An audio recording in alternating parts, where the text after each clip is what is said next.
I'm here for the shoot. Making JoAnna Garcia Swisher's character an aspiring actor hired to play Bobby is such a smart twist. Whoa. You could be my daughter. It really lets the show play into your shared history. Right. What was it like watching her channel not only Reba's accent, but so many of her mannerisms in those scenes? Delightful. JoAnna Garcia is very funny. Do I really sound like that? Do I really sound like that?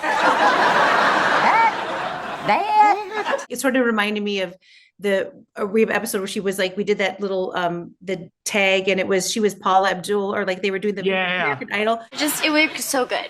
So good. Just the lightning, just woo.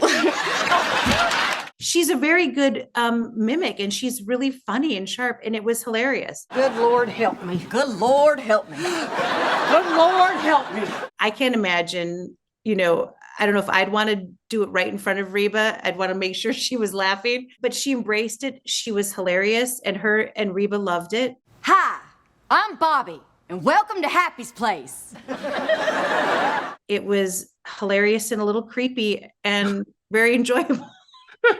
Oh, good Lord. She nailed it.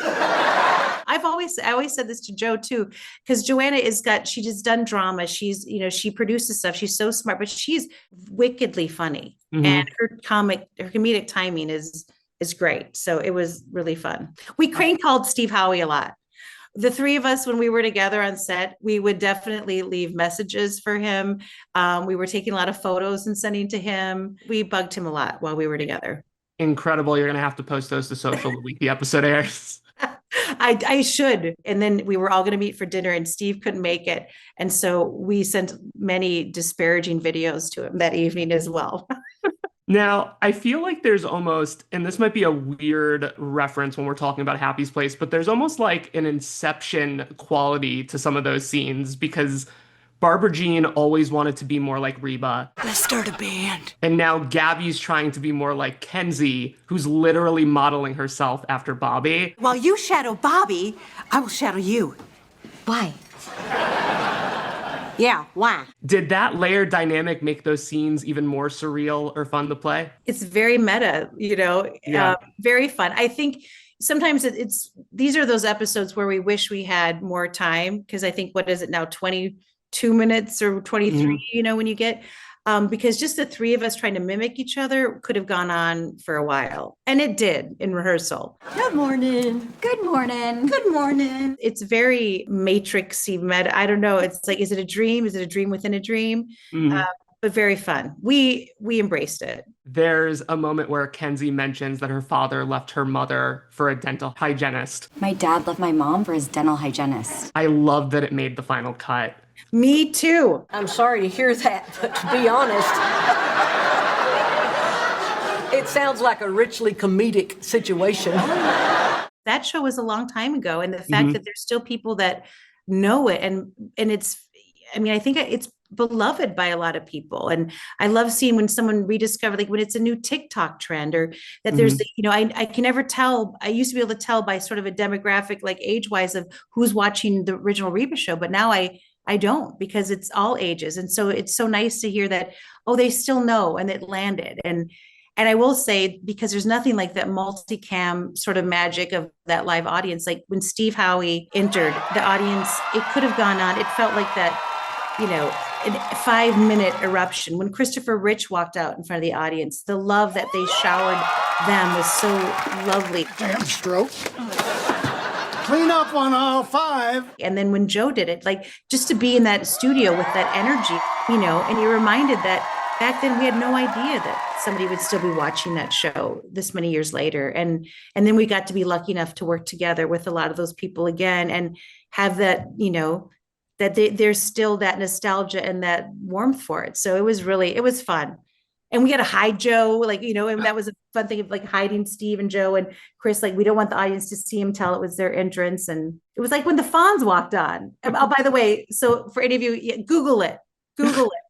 Last time we spoke was, I believe it was the day after you shot the first episode with Jane, but you couldn't say who it was yet. And if you can see, Ryan, why I'm still smiling, it's because I can't say a word, but I can't wait for you to find out who she is. Ryan, I can't tell you, even like going to the dry cleaners when I knew it, I want to be like, I'm here to pick up my sweater.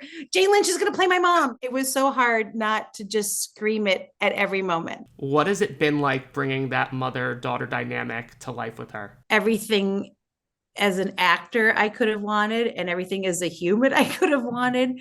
I feel really lucky that I've been working pretty consistently and getting to do what I love.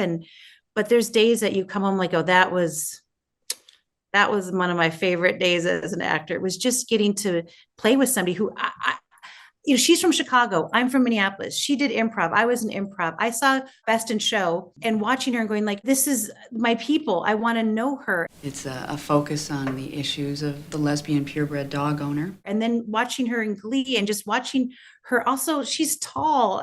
I just, we both can be that 6 feet mark. And I just thought she was such a fabulous actor, and is like somebody from the Midwest who knows how to improvise and just brilliantly smart. I couldn't have asked for anybody, and she fit the bill. We needed somebody formidable, that we've talked about Gabby's mom, and she lives large in Gabby's mind and her life. So to have somebody walk in, it had to be, I don't think the physicality was as important, but to have that gravitas walking in a room, and Jane Lynch has it. And it was lovely. And she was so generous, with me and to play with me. And we immediately had such great chemistry. And we'd met a couple times, like in this very weird business of show business. And as two people can see each other from across the room, we could see each other. So we had met, but it was just really satisfying to like see a scene and get to do it with her. Was satisfying. And the writers did such a great job of that dynamic of, she may not be perfect, but you want her so bad. You still want her. You still want your mom, and you still want your mom to approve of you and to think you're great. And the minute she does, you might forget everything else she said.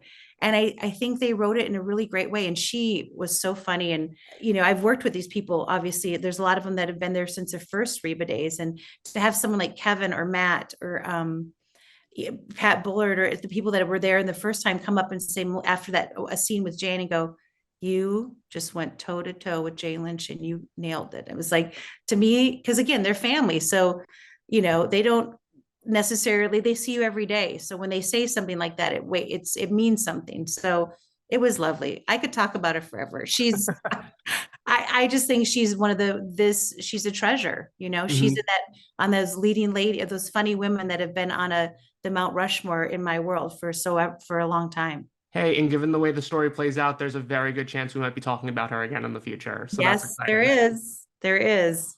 It feels like something has really clicked this season. There's a confidence in the writing, a sense that the audience is locked in, and you can tell stories that stretch beyond a single episode. Is that something you felt on your end this year? Absolutely. And I think that that's something that's kind of common to second seasons in general. I think first seasons there's a lot of eyes on it. There's people feeling like we have to explain who these people are. We have to explain, yes, it is different from the first Reba show. There's a lot of exposition that has to be done in that first season. It truly is a lot of exposition and a lot of history until you can make those character jokes and people just know, oh, that's, when Steve walks in, this is what it's going to be. Or when Emmett walks by, you know what I mean? So it's a lot of first seasons are hard. They're really hard. And you're kind of trying to like grab your audience at the same time while laying out so much pipe a lot of times. And that's hard to do. So I think second seasons in general, and I would even say this about the first iteration of the Reba show. I felt like that second season too was like, okay, this is what this show is. This is what we're doing. And I think second seasons in general just sort of feels like after you just ate a big dinner and you could finally let your belt off. Like, I don't know.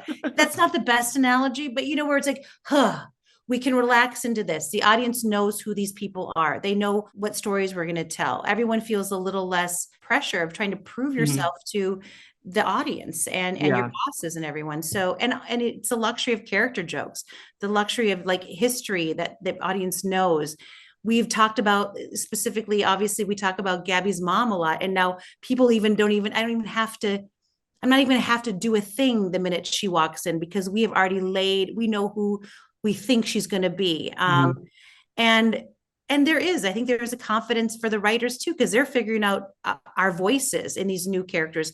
And even though we have Kevin Abbott again, who was our, fearless leader the first time, who does know our voices, he's also figuring out these voices in this new setting with these new characters. So yeah, I love second seasons. I think it's just really opens up everybody. Obviously, you can't predict what's going to go viral, but that Steve Howie outtake from season 1 really took off.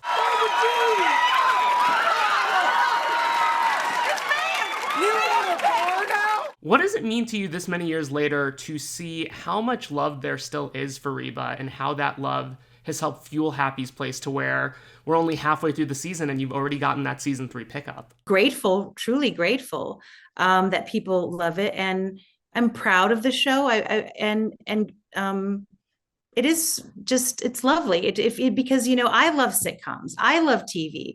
And so there's so many shows that I watch and I go back to and I watch over and over again for comfort. And I would see people like, and I've been in elevators where, it was Michael Gross and I'm like, it's family. You're Mr. Keaton, so I understand that. But so to be a part of something that I love, that's really, it's wonderful. And I don't take it for granted. And it's, how lucky. And that show still, an episode, Reba still airs somewhere today, dozens of times a day, dozens of times, and people still watch it. And at the time, you don't know, you have no idea when you're in it. It's wonderful. And I love it when somebody will send me, like my niece or somebody who's, a young person on TikTok, like, you're never going to believe it. Like, and they'll send you stuff. And it's wonderful that there's new generations discovering it. And I'll watch the shows and they still hold up. And my hope is that Happy's Place will be in that same sort of vein, that people will watch it and it'll be their